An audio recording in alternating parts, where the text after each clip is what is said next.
No one in Ethiopia expected the ground to speak. People had lived their lives around the great desert plains and ancient mountains, believing the earth beneath them was unshakable. But one quiet morning before sunrise, the sky turned a strange color. It wasn't red like fire, and it wasn't orange like dawn.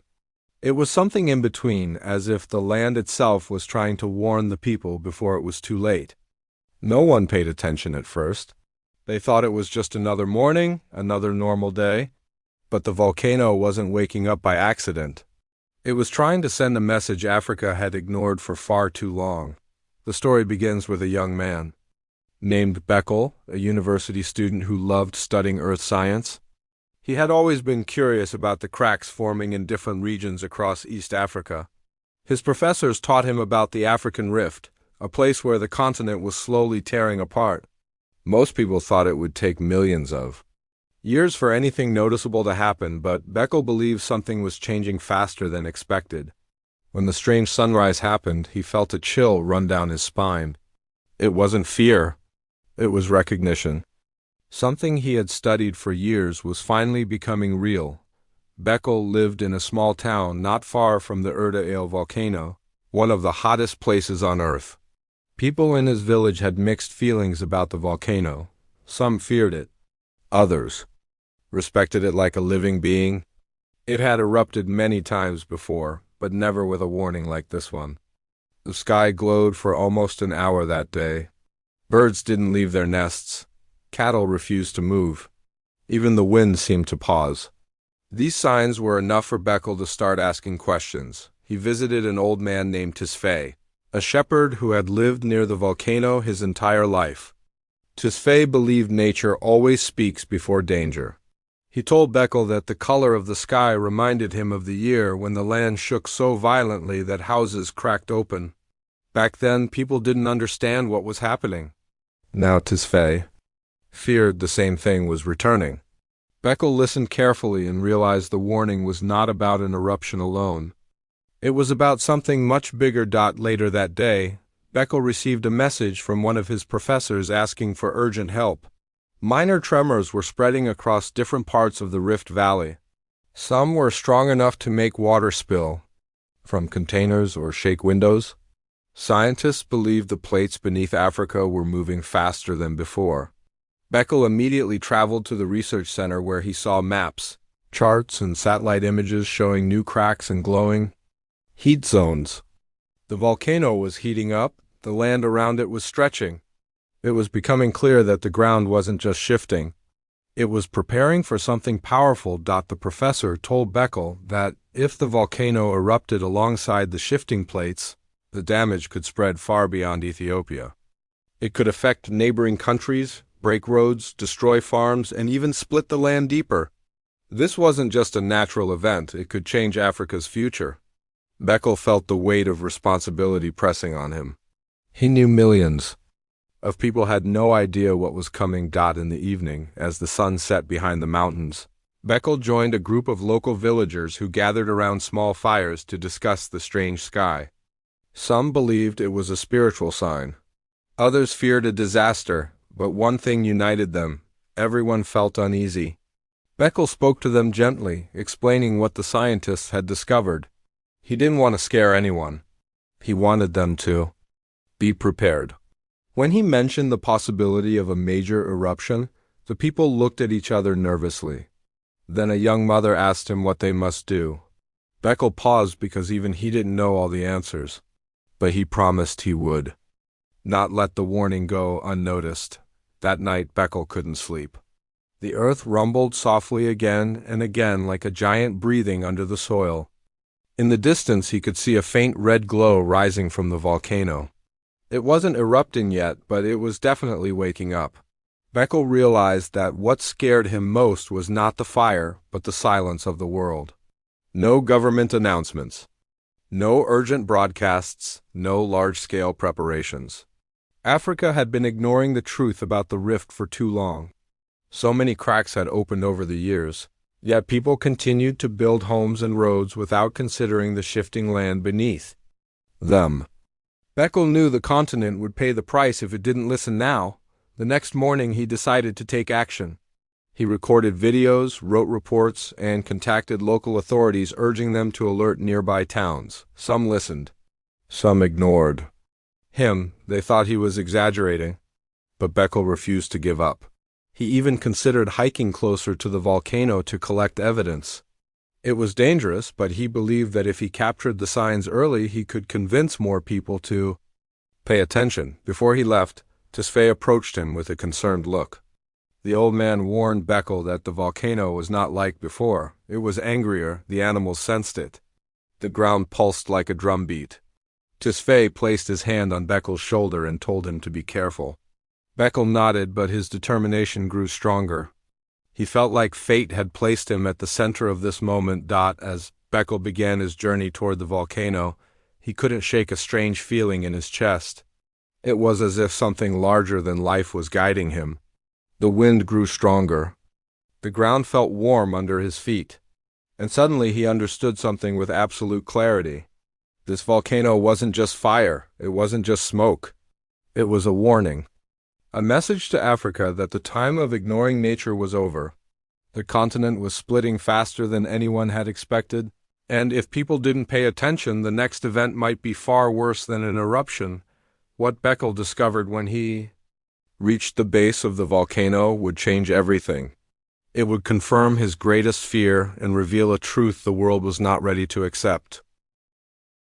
The scientists who had rushed to the base of the Ethiopian volcano quickly realized that something was terribly wrong. What they were witnessing wasn't just an ordinary eruption pattern. The mountain was breathing slow, heavy pulses that shook the soil beneath their feet. It was as if the earth was trying to speak, but no one had the patience to listen. Dr. Nala kept her eyes fixed on the glowing cracks. Her hands were trembling slightly, not from fear but from the weight of understanding. She had seen this pattern once before, buried deep in her research papers, the early signs of a continental tear. Africa wasn't just experiencing volcanic activity. Africa was splitting, and the world still didn't believe it. She stepped away, clutching her field notebook tightly. The wind carried warm ashes past her face, and for a moment she felt like the land was whispering warnings into her ears. She signaled for her team to move back. The ground rumbled again, deeper this time, like a beast awakening from sleep. One of the junior researchers looked at her and asked if they should report a full geological emergency. She hesitated. Not because she wasn't sure, but because she knew what would happen if they did. Governments would panic. Investors would pull out of major African projects. People would be forced to evacuate regions they had lived in for generations. But doing nothing? That was worse. She finally nodded firmly and told them to prepare the official alert. Yet deep down, she feared no one would take it seriously. Africa's warnings had always been ignored until it was too late. Meanwhile, hundreds of kilometers away, life continued as usual. Farmers tended their crops. Children played near dry riverbeds. Traders sold their goods at noisy markets. No one knew that beneath their feet, the earth's crust was stretching, pulling apart millimeter by millimeter. And no one knew that the volcanic flare in Ethiopia was just the first signal in a chain reaction that could reshape the future of the continent. Nala boarded a small transport truck that carried her closer to the nearby village. She needed to warn the locals personally. She had seen enough disasters to know that official reports often took days before reaching the people who needed them most. When she arrived, she found the villagers gathered outside, watching the distant smoke with mixed curiosity and fear. Some treated it like a normal eruption, something that had happened many times before. Others whispered that the ancestors were angry. A group of elders walked up to her, asking if the volcano was dangerous. She didn't want to terrify them, but she couldn't lie either. She gently told them that the land was shifting and the safest option was to prepare to move temporarily, but her warning was met with disbelief. One of the elders shook his head and said their families had lived here for centuries. Through storms, earthquakes, droughts, and eruptions, he insisted nothing would happen to them now. Before she could answer, the ground suddenly jolted. A sharp vibration ran through the earth, shaking the wooden structures around them. Pots fell. Children screamed. Dust lifted from the rooftops. It wasn't strong enough to cause destruction, but it was strong enough to silence everyone. Nella looked at the elder again, and this time he didn't argue. She urged the villagers to pack essentials and prepare to move toward safer ground. Some listened, some hesitated, and some still believed it was just another volcanic cycle. But Nala could feel it. This was different. This was the beginning of something far bigger. As night approached, the sky glowed a strange red from the volcanic haze. The air grew hotter, heavier. Even the animals were restless. Birds flew erratically.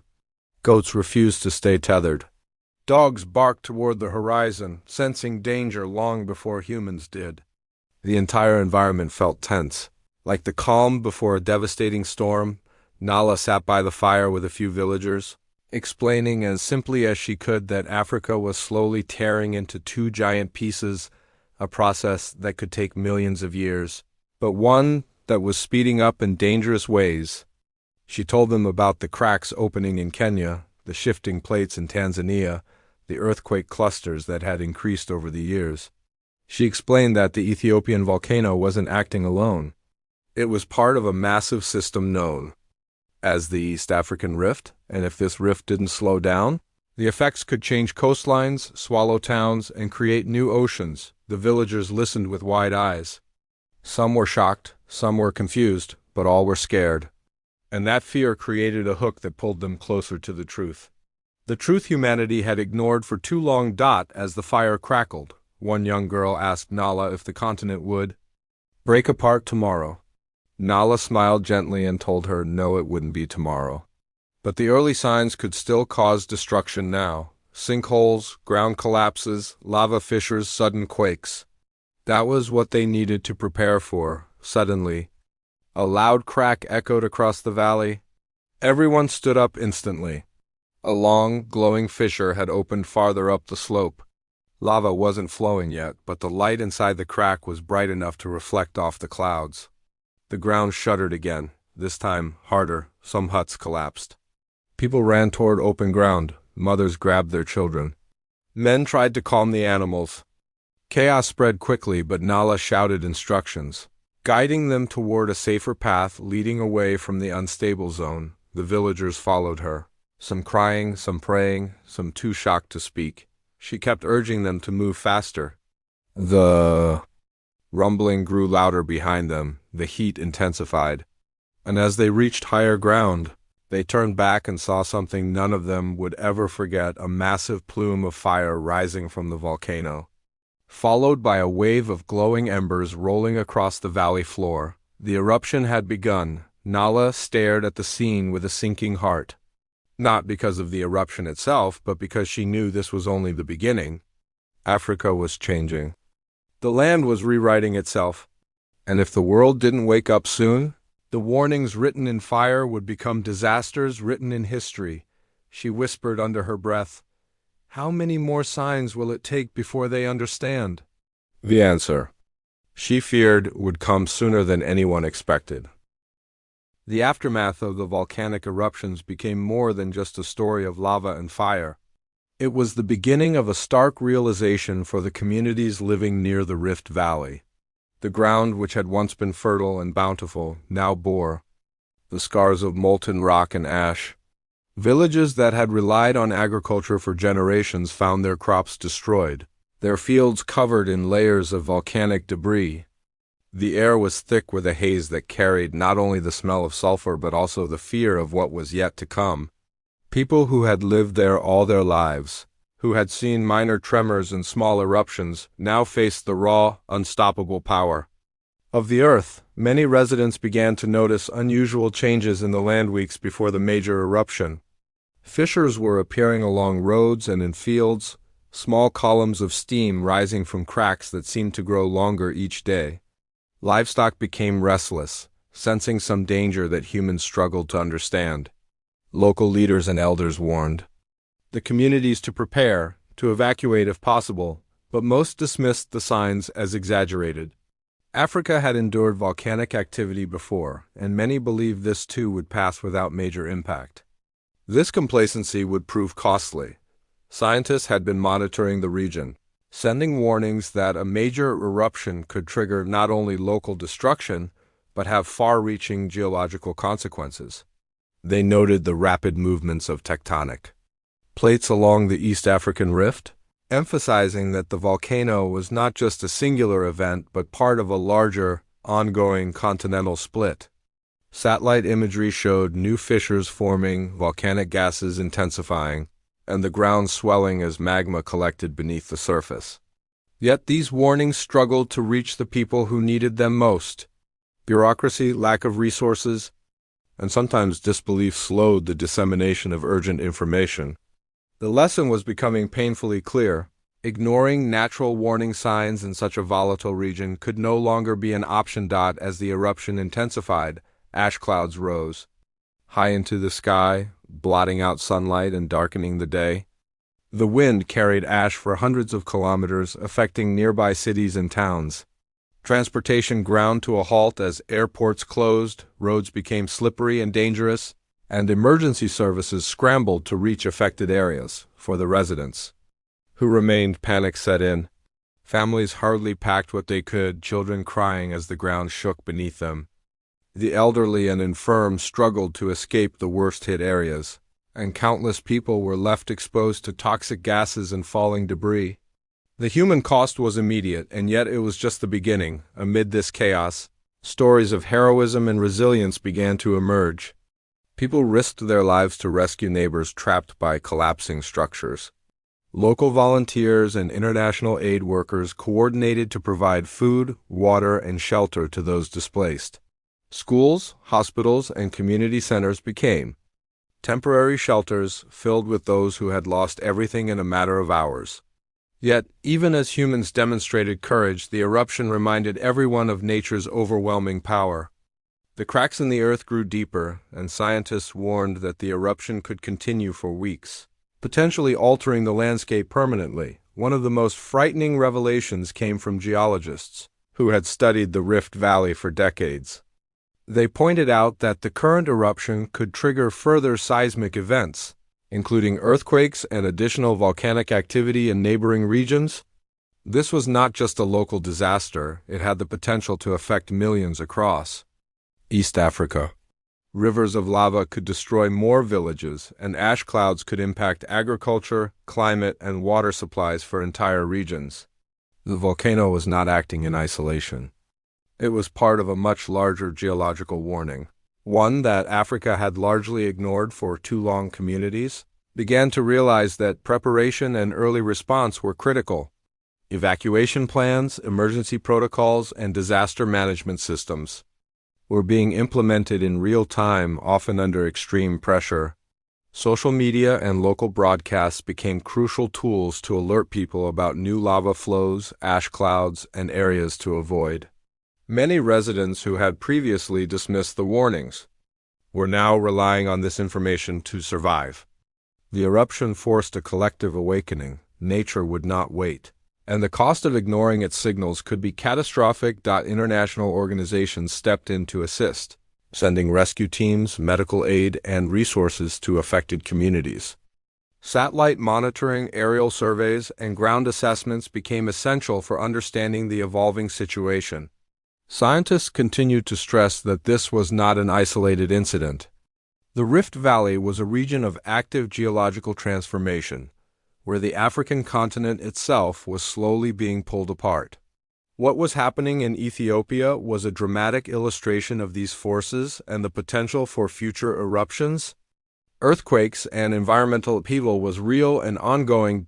Despite the devastation, moments of hope emerged. Communities came together, finding strength in unity and cooperation. Stories of lost pets being reunited with families, neighbors, sharing resources, and volunteers working tirelessly highlighted the resilience of the human spirit. These acts of courage and compassion provided light in the midst of destruction, and they reminded the world that, even in the face of overwhelming natural forces, humanity could endure and adapt. As the ash settled and the immediate danger passed, geologists continued to analyze the aftermath. They warned that rebuilding would take time, and that communities must implement long-term strategies to cope with the persistent threat of natural disasters. Infrastructure, housing, and public awareness programs were being revised to ensure better preparedness. Africa had received a harsh but necessary reminder. The signs of nature are not to be ignored, and understanding, respect, and proactive measures are essential for survival. The eruption in Ethiopia was a turning point, a dramatic warning that had consequences far beyond its immediate impact. It showcased the delicate balance between humans and nature, the importance of heeding early signs, and the extraordinary resilience that communities can demonstrate when faced with adversity. This event will be remembered as more than a natural disaster. It is a lesson in vigilance, preparation, and the urgent need to respect the planet we inhabit. Africa witnessed a wake-up call, and the world watched as both tragedy and heroism unfolded simultaneously. As the days passed after the catastrophic eruption in Ethiopia, the scale of the destruction became more apparent. Entire neighborhoods had been wiped out, roads were impassable, and emergency teams struggled to reach some of the most affected. Villages, families were displaced, and schools and hospitals were heavily damaged. The once fertile farmland that had supported generations now lay covered under thick layers of ash and hardened lava, leaving local communities scrambling to find new sources of food and water. While the immediate danger of flowing lava had slowed, the aftershocks and continuing tremors reminded everyone that the threat was far from over. The people of Ethiopia and neighboring regions had begun to understand that this was not just a local disaster. It was part of a much larger warning that Africa had yet to fully comprehend. Many scientists and geologists pointed out that the eruption was a direct consequence of tectonic movements along the East African Rift, which has slowly been splitting the continent over millions of years. The current volcanic activity was not an isolated event. It was part of a chain reaction that could trigger earthquakes, fissures, and additional volcanic eruptions across the region. Satellite images showed cracks forming in new areas, and ash clouds continued to drift across the sky, sometimes reaching hundreds of kilometers from the eruption site. For many, this was a shocking revelation. The ground beneath their feet was shifting, and the earth was slowly rewriting the geography of the continent. Despite the fear and devastation, stories of human resilience and courage began to emerge. Volunteers, rescue workers, and local residents risked their own safety to help others. Families searched tirelessly for missing members, and communities opened their homes to those who had lost everything. Some people who had once ignored early warning signs realized too late the importance of heeding nature's signals, but many survivors took swift action to protect their loved ones. Social media, news channels, and radio broadcasts became vital tools for sharing information about safe routes, shelters, and emergency services. This collective effort demonstrated the power of community. Even in the most extreme circumstances, the eruption also highlighted the urgent need for infrastructure and disaster preparedness in Africa. Roads, bridges, and hospitals had been destroyed or severely damaged, and rebuilding efforts would take years. International aid agencies began coordinating with local governments to provide relief, including food, clean water, temporary housing, and medical supplies. Teams of scientists monitored the volcano around the clock, providing forecasts, early warnings, and recommendations for evacuation. These efforts were critical, as further eruptions or seismic activity could strike at any moment. For Africa, this was a wake-up call. Proactive planning and investment in disaster management were no longer optional. They were essential for survival. Communities that had once dismissed minor tremors and warning signs learned firsthand the dangers of complacency. People realized that the earth could shift dramatically and unpredictably, with consequences that affected not just their immediate surroundings, but entire regions. The eruption in Ethiopia became a symbol of the continent's geological volatility, and a reminder that natural disasters require constant vigilance. Schools and educational programs began including lessons on earthquakes, volcanoes, and emergency response, emphasizing the importance of understanding the planet's natural forces. Economically, the eruption had a massive impact. Agriculture, which forms the backbone of many local economies, was severely disrupted.